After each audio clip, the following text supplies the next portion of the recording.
जय जय रघुवीर समर्थ. गुरुपौर्णिमेच्या अनुषंगानं हा एपिसोड आपण करीत आहोत. गुरुपौर्णिमा ही खऱ्या अर्थानं काय तर हे गुरुसेवा, गुरु प्राप्त व्हावा. आणि गुरु कशासाठी प्राप्त व्हावा तर आपल्याला त्या परमात्म तत्व जे आहे ते आपल्याला आकळता यावं, जे आपल्या जीवनाचं उद्दिष्ट आहे हे साधता यावं यासाठी आहे. तर हे सगळं करण्यासाठी आपल्याला काय केलं पाहिजे हा मुख्य उद्देश आहे.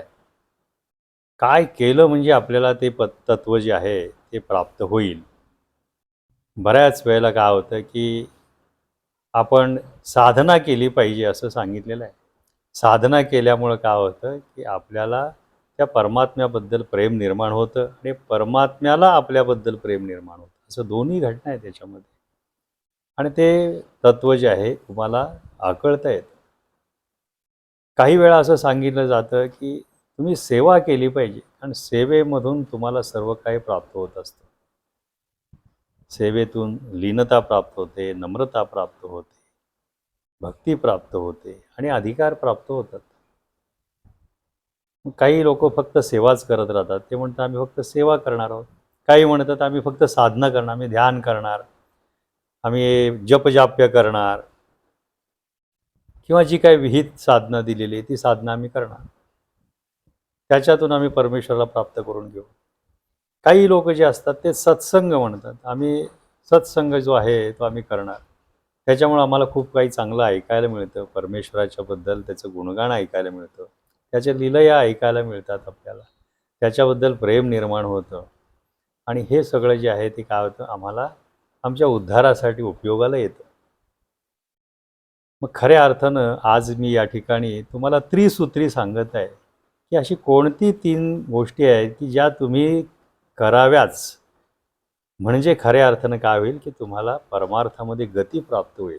तर पहिली गोष्ट जी आहे ही सेवा आहे. सेवा ही अशी घटना आहे की तुम्हाला सर्वस्व प्राप्त करून देत असते. गुरुचरित्रामध्ये सुद्धा धौम्य ऋषींच्या आश्रमामध्ये शिष्य राहायचे त्या ठिकाणी. आणि धौम्य ऋषी त्यांना काय करायचे तर वेगवेगळ्या सेवा द्यायचे. आणि त्या सेवा दिल्यानंतर त्यांची तीच परीक्षा असायची की तुम्ही ही सेवा जी आहे ही दिलेली सेवा गुरूंनी मनापासून करा. आणि ते शिष्य ती सेवा मनापासून करायचे. जसं अरुणी आहे, वैद्य आहे, हे जे शिष्यांची उदाहरणं त्याच्यात दिलेली आहेत. अरुणीसुद्धा काय जो पाणी साळीच्या शेताला पाजरण्यासाठी त्याला सांगितलं होतं जायला. पाण्याचा बांध प्रवाह मोठा असल्यामुळे सतत तो तुटत होता. शेवटी त्यानं स्वतःच्या शरीराचा बांध त्या ठिकाणी केला आणि त्या गुरूंच्या शेतीचं जे शेती जी होती ती खऱ्या अर्थानं पाणी पिऊन तृप्त झालेली. सायंकाळपर्यंत अरुणी घरी आला नाही म्हणून धौम्य ऋषी आपल्या शिष्यांसह शेतात गेले. आणि तिथं पाहिल्यानंतर काय होतं की त्या ठिकाणी अरुणी त्या शेतामध्ये बांध म्हणून आडवा झालेलं हे पाहिल्यानंतर गुरूंना आनंद होतो की आपली आज्ञा त्याने तंतोतंत पाळलेली आहे. आणि गुरु त्याला आशीर्वाद देतात की जा तुला सर्व विद्या प्राप्त होती. तर हे आशीर्वादातून सुद्धा ज्या गोष्टी प्राप्त होतात त्या गोष्टी ज्या आहेत त्या सेवेतून मिळालेल्या आहेत. कारण सेवा ही मनापासून केली. आणि मगाशी आपण दुसऱ्या एपिसोडमध्ये सांगितलं होतं की सेवा आणि भाव, त्या सेवेमध्ये जर सेवाभाव असेल, सेवा अधिक भाव असं जर असेल तर खऱ्या अर्थानं ते काय होतं त्याच्यावरती कृपा होत असते. सेवेमुळं अधिकार प्राप्त होतात. श्रीधर स्वामींचं आपण उदाहरण घेतलं. श्रीधर स्वामी ज्यावेळेस समर्थगडावरती होते त्यावेळेला परळीवरून सज्जनगडावरती येणारे जे काय शिष्य मंडळी असायचे, भक्त असायचे, त्यांचे ओझी असायचे. ते ओझीसुद्धा श्रीधर स्वामी वरती घेऊन जायचे. तिथं त्यांना जेवणाच्या पंक्ती वाढायचे, उष्टी रांधी सगळे काढायचे. ही सगळी सेवा ते करायचे. परंतु ही सेवासुद्धा जी आहे ही सेवा कोणाची सेवा आहे तर समर्थांची सेवा आहे हा भाव मनामध्ये असल्यामुळं तो भाव या ठिकाणी उपयोगाला येतो. आणि सेवेमुळून काय होतं की माणसाला त्या व्यक्तीला तुम्हाला अधिकारांची प्राप्ती होत असते. जसं नोकरीमध्ये आपण इमाने इतबारे सेवा जर केली, तिथं आपला योग्य भाव असेल तर तुम्हाला त्या सेवेचा मोबदला म्हणून तिथं तुम्हाला प्रमोशन मिळत असतं. तसं अध्यात्मामध्ये सुद्धा जे शिष्य सांगितल्याप्रमाणे ऐकतात ते शिष्य गुरुच्या जवळ जातात. आणि त्या गुरुच्या जवळ असल्यानंतर काय होतं त्यांच्या सानिध्याचा त्यांना लाभ होतो. आणि सानिध्यामध्ये सर्व काही प्राप्त होत असतं. त्यामुळे सेवाभाव हा जो आहे हा त्याला तितकंच महत्त्व आहे. हा सेवाभाव असल्यामुळे या ठिकाणी काय अहंकार तुम्हाला शिवत नाही. जे लोक अतिशय अहंकारी असतात, क्षणात राग येतात, शीघ्रकोपी असतात, अशा लोकांना जर तुम्ही सेवा करायला सांगितली किंवा त्यांनी स्वतःच्या मनाला जर अशी आज्ञा दिली की मी सेवाभावी कुठलंही काम करेन, सेवा करेन व्यवस्थित, तर त्या सेवेचा प्रभाव म्हणून काय होतं, त्यांचा अहंकार किंवा अड्ढ्यता हे जे थांबते, त्यांचा क्रोध जो आहे त्या क्रोधावरती काय होतं, नियंत्रण यायला लागतं. आणि अशी वेळ येते की त्यांच्या मनामध्ये पूर्णपणे लीनता तयार होते. आणि अध्यात्मामध्ये लीनता फार महत्त्वाची आहे. तुम्हाला कितीही मोठे अधिकार प्राप्त झाले तरीसुद्धा तुमच्याकडे जर नम्रता नसेल, लीनता नसेल, तर ते उच्च पदावरती सुद्धा तुम्ही असाल, परंतु नम्र नसल्यामुळं तुम्ही जगन्मान्य होणार नाही आहे त्या ठिकाणी. त्यामुळे नम्रता ही तितकीच महत्त्वाची, लीनता महत्त्वाची. आणि गुरुच्या पुढे तर लीनता अतिशय महत्त्वाची आहे. कारण गुरुला नुसतं असं जरी आपण बोललो तरीसुद्धा गुरुला ते काय चालणार नाही असं सांगितलेलं आहे. म्हणजे गुरुचा प्रत्येक शब्द हा त्या शिष्याने काय केला पाहिजे, व्यवस्थित ऐकला पाहिजे आणि त्याच्यासाठी त्याच्या मनामध्ये सेवाभाव असला पाहिजे. तर पहिली भूमिका जी आहे ही सेवा आहे. दुसरी जी आहे ती साधना. आता साधना ही कुठली करावी? तर साधना हे सांगितलेलं आहे की साधन नेहमी सद्गुरूंनी दिलेलं करावं. कारण इतरांनी दिलेलं साधन जे आहे ते त्याच्यामुळे काय होईल, तुमचा उद्धार होणार नाही आहे. गुरुने दिलेली जे मंत्र असतो, हा मंत्र त्याच्या मुखातून आल्यामुळं त्या गुरुचं सामर्थ्यसुद्धा त्या मंत्रामध्ये ओतलेलं असतं आणि त्यामुळे तो मंत्रसुद्धा सिद्ध मंत्र असतो. त्याचा ज्यावेळेला जप होईल तुमच्याकडून, त्यावेळेला काय होईल, ऑटोमॅटिकली मंत्रसिद्धी होत असते आणि तुम्हाला ज्या काही गोष्टी प्राप्त व्हायच्या असतात त्या सगळ्या प्राप्त व्हायला लागतात. जे साधन दिलं आहे ते साधन तुम्हाला त्या परमात्म्याची प्राप्ती करून घेण्यासाठी हे अतिशय महत्त्वाचं आहे. जप असेल, ध्यान असेल किंवा आणखी काही गोष्टी दिलेल्या असतील, त्या सगळ्या गुरुनी ज्या पद्धतीनं शिकवल्या त्याप्रमाणे करणं हे फार महत्त्वाचं आहे. आणि तिसरं जे आहे हे सत्संग. आता सत्संगसुद्धा काय आहे की ह्याच्यामध्ये तुम्हाला समर्थ रामदास स्वामींनी सांगितलं आहे की बहुत ग्रंथे असती असे. ग्रंथ किती आहेत? ते खूप आहेत. प्रत्येक लेखकानं वेगवेगळ्या पद्धतीने ग्रंथ लिहिलेले आहेत ते.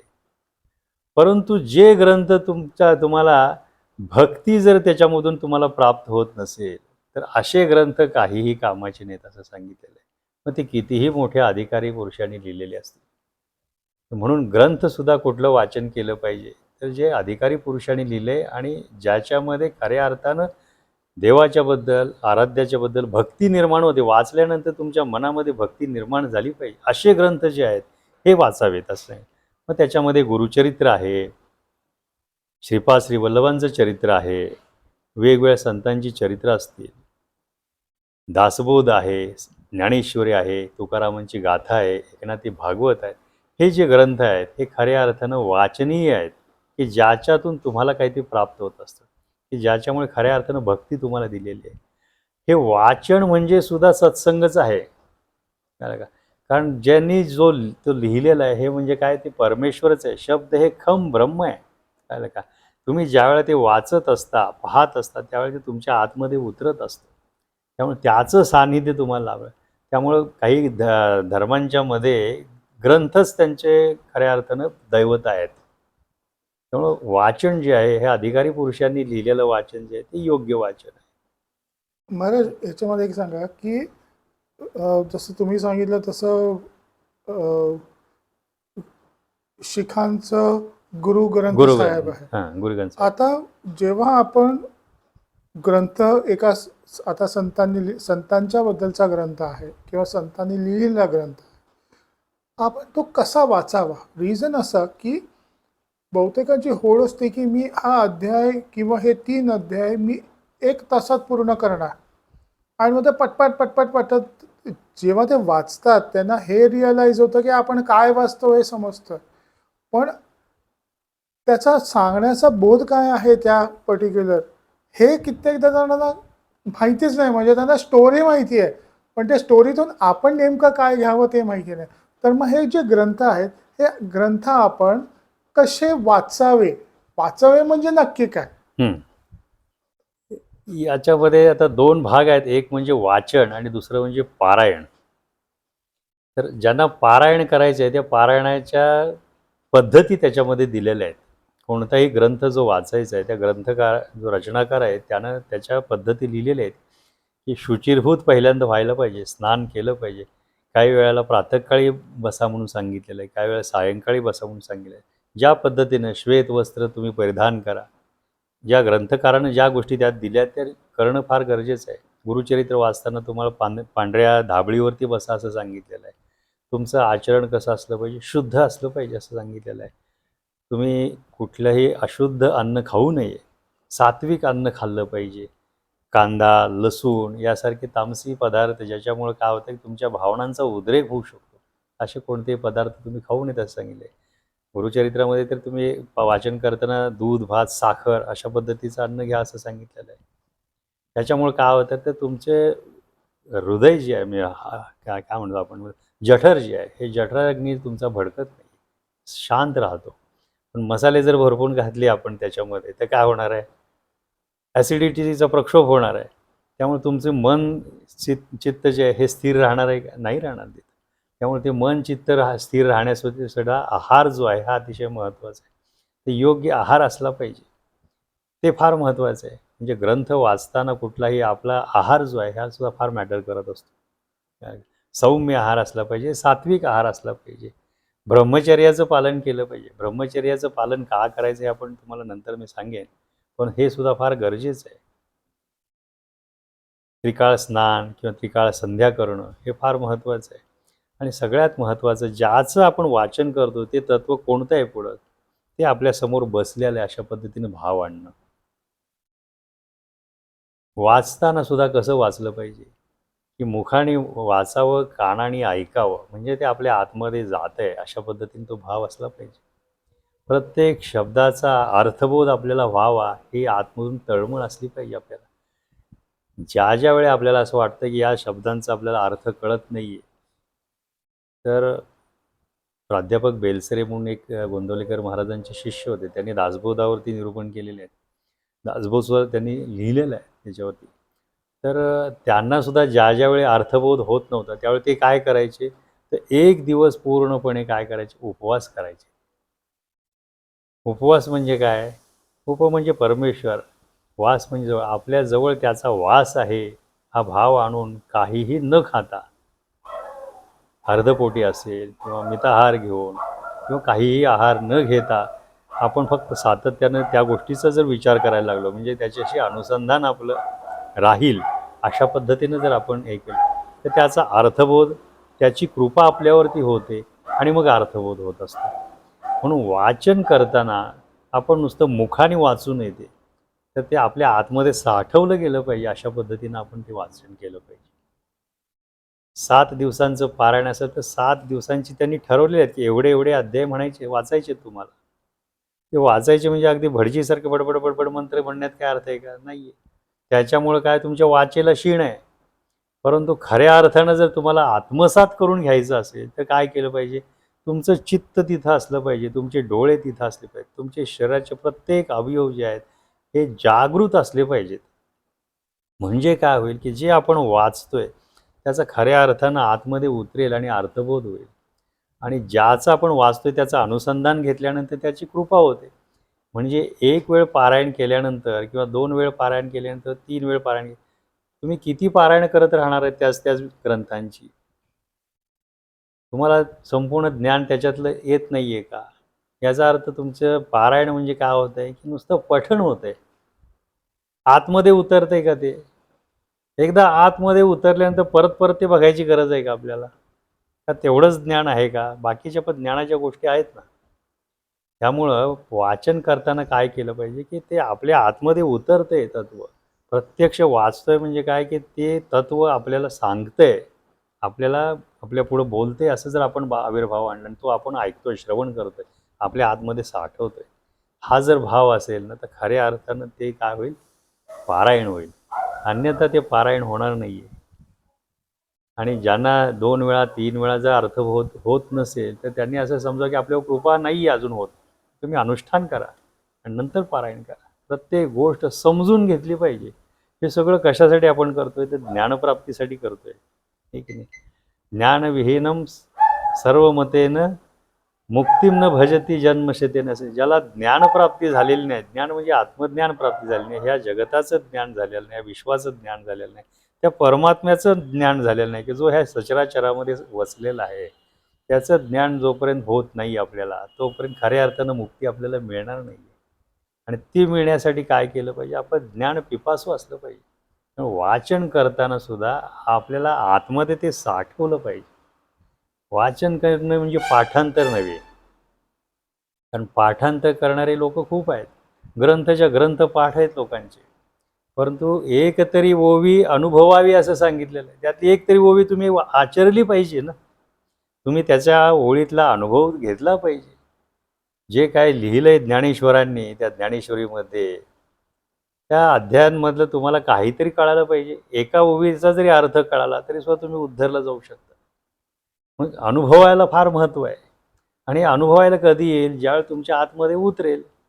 ज्यावेळी तुमच्या आतमध्ये उतरलं की ते आचरणातून बरोबर तुमच्या बाहेर येऊ शकतं.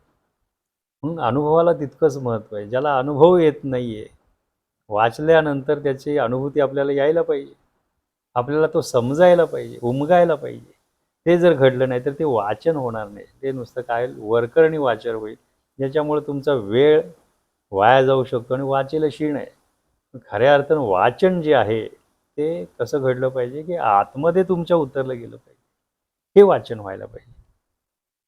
कित्येकदा असं मी अनेक जणांना ओळखतो, ते एक ओवी घेतात आणि एक एक हफ्ता विचार करत बसतात त्या ओळींवरती. म्हणजे इतकं त्यांचा अभ्यास आता डेव्हलप झालेला आहे की ते हे शब्द का वापरलेत आणि हा शब्दांचा सिक्वेन्स काय, त्यांना अभिप्रेत काय, हे असे शब्द, हे 3-4 शब्द जोडून म्हणजे अख्खेचा अख्खा ग्रंथ त्या कित्येकदा अशा 4 शब्दांमध्ये पूर्णच्या पूर्ण येऊन जातो. तर हे जेव्हा जेव्हा ही लोक बोलायला बसतात ना, असं वाटतं की काय तासनतास ऐकत बसावं. पण त्यावेळेला असं पण विचार येतो की ह्या व्यक्तीने हा इतका डीप जाऊन विचार केला आणि मी बसलोय, मी फक्त बरोबरच वाचतोय. पण मी कधी असं मी काय करायला हवं की मला तसं सखोल ज्ञान मला प्राप्त होईल. ह्याच्यासाठी काय असं आहे का की असे एका वेळेला, जसं तुम्हाला सांगतो, जसं PhD ला बसतात ना मुलं, एक पुस्तक नसतं त्यांच्याकडे, 4-5 रेफरन्सला पुस्तकं असतात. हे ह्याचा शब्द इकडे लागत नाही तर त्या दुसऱ्या पुस्तकामध्ये बघितला, ही थिअरी इकडे लागत नाही तर तिसऱ्या पुस्तकामध्ये बघितलं. असं काय आपल्याला आपण करू शकतो का? कारण कित्येक जणांचं त्या त्या पर्टिक्युलर ग्रंथाबद्दल, एक कुठलाही ग्रंथ घ्या, की त्यांचं स्वतःचं त्यांना जे समजलेलं आहे त्याचं विवेचन मांडतात ती लोक. मग असे विवेचन असलेले ग्रंथ, त्यांनी बांधलेले निरूपण, हे ऐकावं का? आणि त्याचा क्रॉस रेफरन्स हा ॲक्च्युअल शब्द राहील, हे असं ही योग्य पद्धत आहे का? आता याच्यामध्ये 2 गोष्टी आहेत. याच्यामध्ये अर्थ जो आहे, तो एखाद्या शब्दाचा किंवा त्या वाक्याचा अर्थ लावणं आणि अर्थ जाणणं हा फरक आहे. अर्थ लावण्यासाठी तुम्हाला बुद्धीचा वापर करावा लागतो. तुम्हाला वेगवेगळे रेफरन्सेस घ्यावे लागतील. त्याच्यामुळे काय होईल की तुमचं शब्दांचं भांडार वाढेल, तुमचं त्या विषयाचं ज्ञान वाढेल. परंतु ते म्हणजे ज्ञानप्राप्ती आहे का? ते ज्ञान म्हणजे ज्ञान आहे का? बरोबर नाही आहे ते. ते निश्चितच नाही आहे. आणि तुम्हाला भलं हे शब्दांचं बाकीचं भांडार तुमच्याकडे नसेलही, त्याची काही आवश्यकताही आहे का? तर नाही आहे. परंतु त्याचा निश्चित आणि निश्चित अर्थ काय आहे हा जर तुम्हाला उमगला तर ते खऱ्या अर्थानं ज्ञान होतं की नाही. बरोबर. पुढं जो समाज बसलेला आहे, हा नुसतं शब्दांच्या फेकीवरती ते लोक टाळ्या वाजवतात. घरी काय घेऊन जातात ते? काय नाही, तिकडे तिकडे गेलो, मला तिकडे जाऊन छान वाटलं, हा एक शब्द असतो. हे की नाही? पण तुम्हाला असं त्यातलं काय, तर एकच मार्मिक शब्द असेल, त्याचा अर्थ बहुत तेवढाच आहे, हा तुम्हाला जर सांगितला गेला की हा हा याचा आध्यात्मिक अर्थ असा आहे, की जो त्या लेखकाला किंवा बऱ्याच वेळा त्या लेखकांना सुद्धा अभिप्रेत नसतो. कारण लिहून घेणारी शक्ती वेगळी आहे ती. कारण कुणाच्या हातून काय लिखाण होईल सांगता येत नाही आहे. परंतु लिहिल्यानंतर त्याला सांगितलं हे तूच लिहिलंयस का, तर त्याला जाणवत नाही की हे मीच लिहिलेलं आहे असं. कारण माझी बुद्धी तेवढी नाही असे सांगतात. म्हणजे याचा अर्थ ते लिहून घेतलेलं जे आहे हे लिहून घेणारी कोणती वेगळी शक्ती आहे. कारण त्या शक्तीला जो अभिप्रेत अर्थ आहे तो तुम्हाला उमगणं हे खऱ्या अर्थानं ज्ञान आहे. ज्ञान म्हणजे शब्द एकत्र जमवणे, शब्दांची संधी करणं, फोड करणं, त्या फोड करून त्याच्यावरती आणखीन चर्चा विमर्श करणं, हे म्हणजे ज्ञान आहे का? तर ते तुमचं शाब्दिक ज्ञान, तुमचं भांडार वाढवण्याचं साहित्याचं ठिकाण आहे ते. त्या गोष्टी आहेत. परंतु खऱ्या अर्थानं ज्ञान म्हणजे काय? तर तुम्हाला अर्थबोध होणं हे खऱ्या अर्थानं ज्ञान आहे. आणि ते झालं पाहिजे. ग्रंथ वाचन करताना सुद्धा हे फार महत्त्व आहे. ईश्वरी कृपा म्हणजे काय? तुम्हाला ती ईश्वरी कृपा होते म्हणजे काय? की तुम्हाला खऱ्या अर्थाने त्याचा अर्थबोध होतो. ज्यावेळेला देवी सप्तशतीचं पारायण करायला बसतो, त्यावेळेला शब्दशः अर्थ खूप वेगळा आहे. परंतु आध्यात्मिक अर्थ जो आहे हा डाउनलोड होतो. म्हणजे काय? तर ती ईश्वरी कृपा तुम्हाला कृपा करत असते. ईश्वरी तत्त्व तुमच्यावर कृपा करतं आणि ते त्याचा खरा अर्थ जो आहे तो तुम्हाला त्यांना त्या शक्तीला अभिप्रेत आहे. तो तुम्हाला कळतो. तोच फार महत्त्वाचा आहे. बाकीचं तुम्हाला कळून काय उपयोग आहे?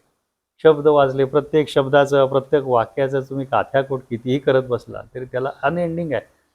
एका 4 विद्वान जर एकत्र आणले आणि त्यांना एक वाक्य दिलं, त्या वाक्यावरती त्यांना सांगितले, की तुमचे विचार मांडा. 4ही लोकं त्यांचे त्यांचे विचार मांडताना 1-1 तास मांडू शकतात वेगवेगळे विचार. हो. कोणाचंही एकमेकाशी मतमत हो. होत नाही, मतैक्य होत नाहीये. याचा अर्थ काय आहे, की ते 4ही लोकांनी जे काय केलंय, की त्याच्यावरती नुसतं डोकं लावलेलं आहे स्वतःचं. त्यांना ज्ञान झालंय का त्याचं? नाही. खरं ज्ञान काय आहे, की ज्यानं दिलेलं आहे ते प्राप्त व्हावं, ते खरं ज्ञान आहे. आणि ते होणं म्हणजे वाचन आहे.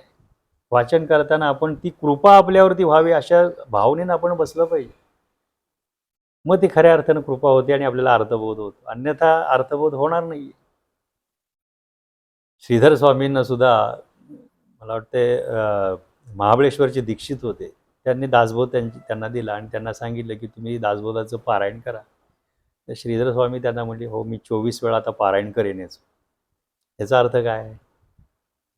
की श्रीधर स्वामी एवढे महान यती होते, तपस्वी होते. पण तरीसुद्धा त्यांना माहिती आहे, की याच्यावरती आपल्यावरती कृपा जर व्हायची असेल, आपल्याला खऱ्या अर्थानं अर्थबोध व्हायचा असेल, तर आपल्याला याचं रिपिटेशन करावं लागणार आहे.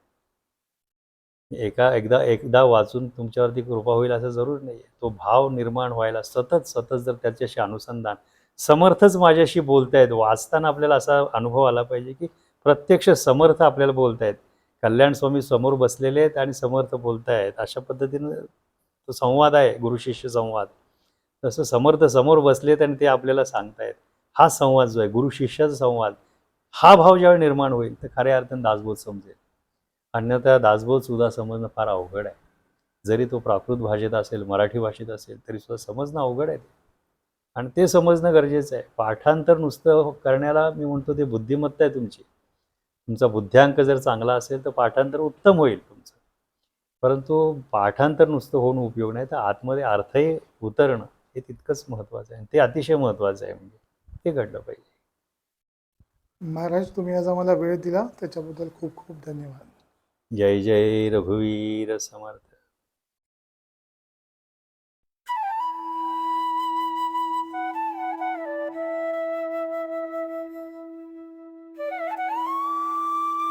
अध्यात्मावर अशीच माहिती मिळवण्यासाठी देव माझा चॅनलला सबस्क्राईब करा